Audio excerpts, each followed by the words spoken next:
Good morning eight class students. देखिए बेटा, हम आपके हिंदी का चैप्टर 4 दीवानों की हस्ती पढ़ रहे थे। इनके कवि थे भगवती चरण वर्मा, जिनका जन्म और मृत्यु और इनका परिचय मैंने बताया था। इनका जन्म 30 अगस्त सन 1903 ईस्वी में और इनकी मृत्यु हुई थी 5 अक्टूबर सन 1981 में। ये इनकी जन्म और मृत्यु है।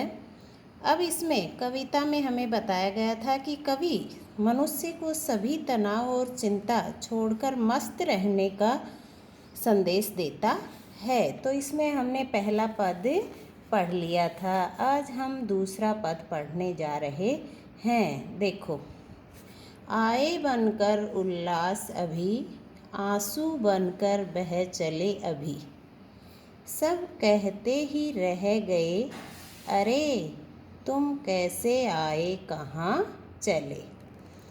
इसमें शब्दार्थ देखिए बेटा। शब्दार्थ हैं अपने उल्लास। उल्लास का अर्थ होता है प्रसन्नता या खुशी। और दूसरा है आंसू। आंसू का अर्थ होता है आँखों से बहने वाला जल या नेत्र जल।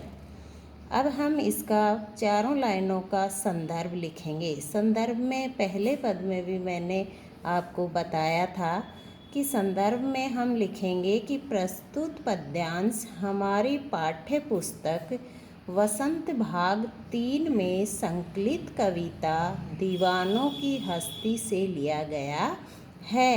इसमें हम हमारी बुक्स का नाम और चैप्टर का नाम लिखेंगे और कवि।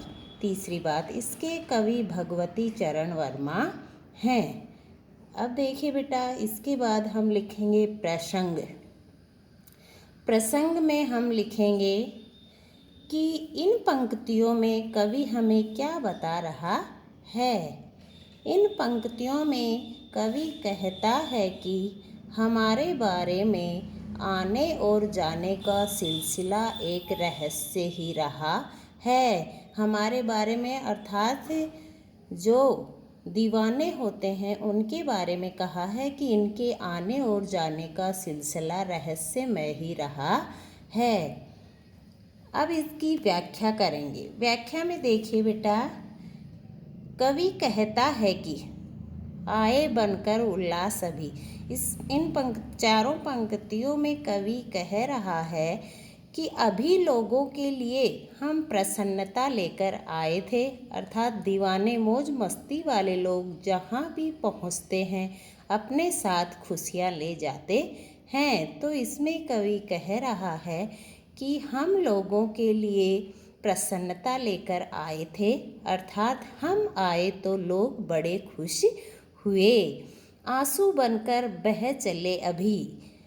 इसका अर्थ होगा जब हम चलने लगे तो लोग आंसू बहाने लगे।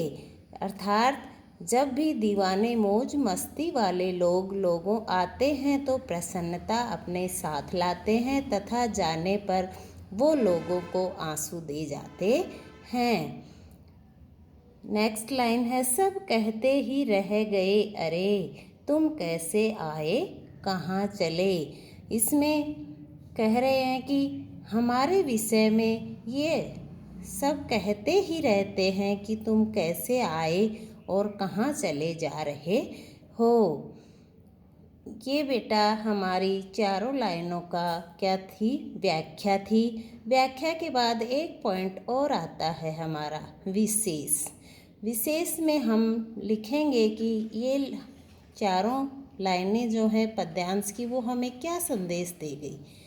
इसमें कवि का आना जाना अज्ञात ही रहा है, अतः उनके विषय में लोगों की जिज्ञासा भी अशांत व अपूर्ण रही है।